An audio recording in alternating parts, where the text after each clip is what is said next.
So today we're going to be learning about one unique strategy that I like to teach. Now this is like a micro strategy. Typically I like to help people from a macro view, but today we're just going to be focusing on one strategy. Okay. Now, so before we jump into that, I always like to ask the question, if I was going to send you to the PGA Championship Tour, you're going to play with the best golfers in the world. Yeah. Would you rather the best swing in the world, or would you rather the best clubs in the world? The best swing. The best swing, yeah. And Yeah. why is that? Because the club is obviously an asset, but the swing is more imperative to overall performance. Yeah, it's because the clubs aren't really going to help you get that much better. Yeah. Where the Although I don't swing- know, my clubs make a difference. The swing is where the actual ability comes from. A great golfer can play with not great clubs. But the swing is the strategies we use in the financial world, and the clubs are the products. Ah, okay. Okay, so everyone That's has true. the same access to the same clubs or products within this financial industry. What most people don't have is how to teach the swing, and what does the swing look like in all of the different strategies that we can use. Yeah. So what we try to do is focus on the swing. Yeah. We are going to go into some clubs. Now, one of the things I like to start with in golf, you want to start actually with putting. Putting is your money club. I did not start with putting. Most people don't. Most people want to go to the driver, right? That's exactly where I went first. Yes, but how many balls do you lose with your driver compared to your putter, right? Way more, yeah. And the funny thing is that we use our driver about 14% of the time when we play golf. We use our putter about 40% of the time. Wow. And we never lose balls with our putter. So I submit to you that we should start learning how to putt first. We should learn what is the putter in the financial world, and we should make sure that we have a strong foundation before we start moving into the risky drivers. Yeah, cool. That So makes that's so what- much sense to me. Could have used a better metaphor. Good. So what we're talking about today is building your own bank using the private financing strategy. So this is the strategy we're going to talk about today. Okay. And this is the name we created, the private financing strategy. It's well known in the States, either infinite banking concept or bank on yourself or family private banking. Okay. So, most of our education that we've got is from the States. We're one of the first people to bring it back to Canada. And so when we brought it to Canada, it was about it's probably about 2004, 2005. So we've been teaching this for a long time, and we're just trying to figure out how does it work in the Canadian system. But this is not a new concept. This has been around for over 100 years. It's just getting popular in this way of teaching it, understanding the banking side of things. Because the first thing that we have to understand is that banks are the most profitable business in the world. No matter what business it is, all the money is going through banks. And every time something goes through a bank, the bank gets to move that, keep it in motion, and create money on money. Yeah. So it might surprise you to know that banks make between 200 and 2,000% interest and more. What?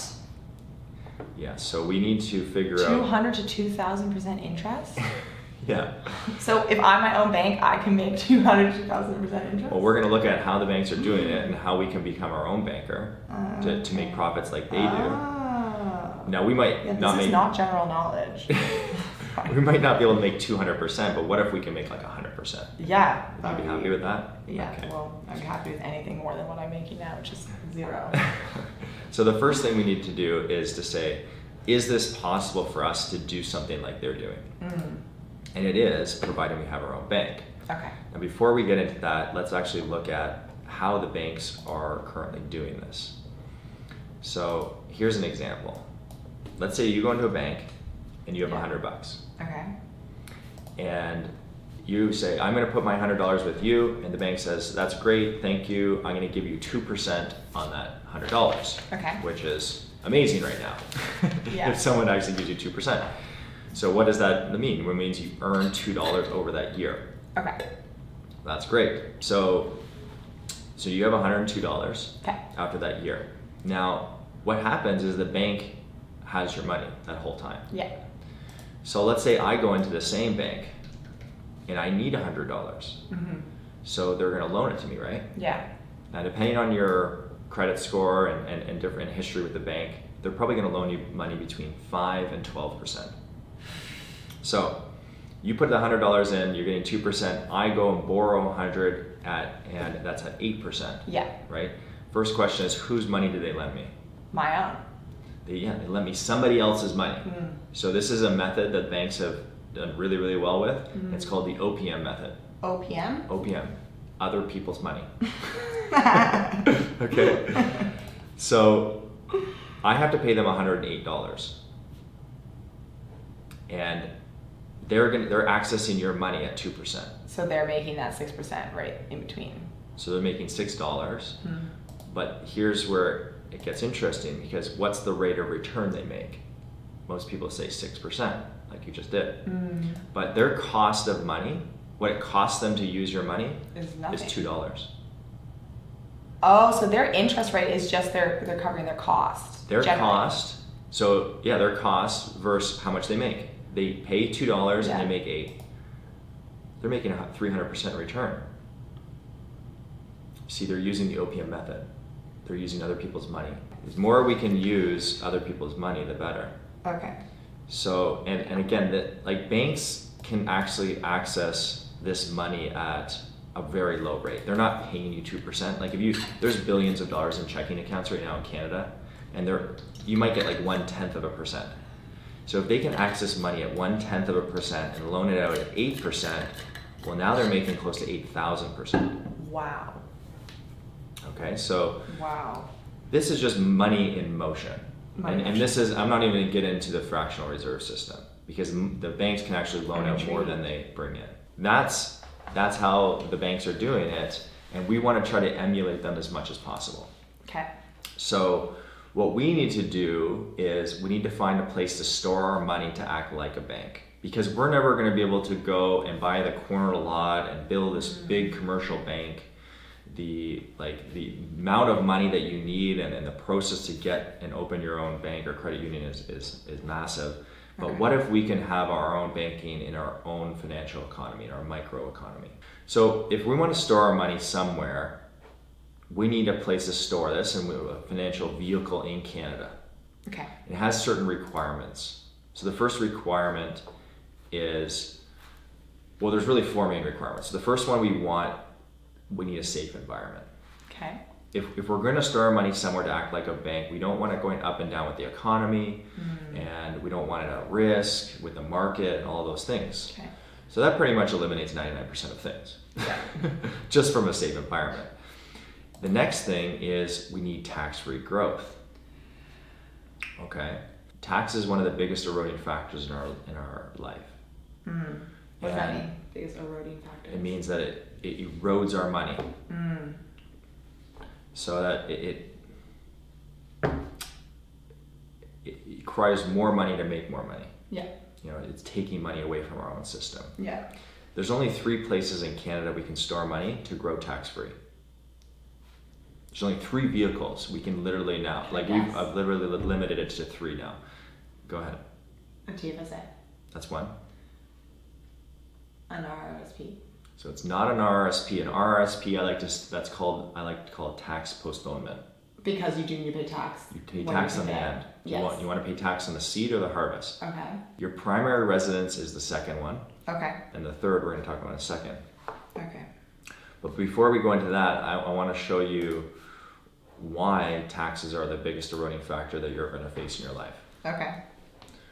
So here's a great example. Let's say you put $1 in an account. Yeah. And I turn out to be an amazing advisor. I can get you 100% rate of return every single year for 20 years straight. Great. Okay. Hard. So what do you think your account will be at the end of that 20 years? Knowing that this dollar will double every year. It'll go from 2 to 4 to 8 to 16, 32, 64. Don't even try to do that math in your head. Okay, I don't know. So it's going to grow to over $1 million. Woo! Okay. I'd love my dollar to turn into $1 million. And this is what it looks like. It just keeps doubling. So this is the power of compound interest. Right? Yes. You've heard of that before? Yes. Yes. And this is typically where the story stops, because they say interest is so great. The problem with interest and compound interest is that you have to leave something somewhere and let it grow forever. Mm-hmm. You can't touch it. You can't use it. And if you can't create motion and velocity of that money, then it's only doing one thing.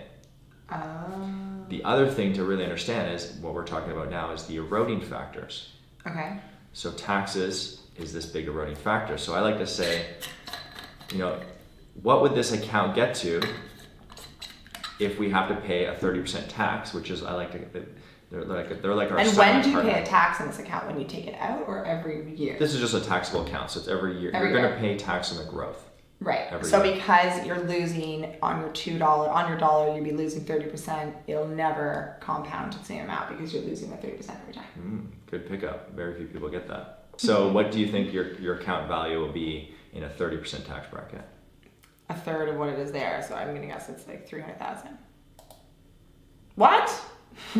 What the hell? Why is it so much less? 40,000. So the difference with that a 30% tax bracket made on this account was over $1 million. Now here's the funny thing. The government only collected 17,000 of tax. So where is all the extra money? You tell me. Where did this money go? You have 40,000, the government has 17,000. Where did all this money go? But I don't understand why it's so little. The reason is because, let's say in the first year, you earn $1 and you get taxed 30 cents. Yeah. But you didn't just lose that 30 cents. You lost what that 30 cents could earn for you for the next 20 years. Oh. So this is called lost opportunity cost.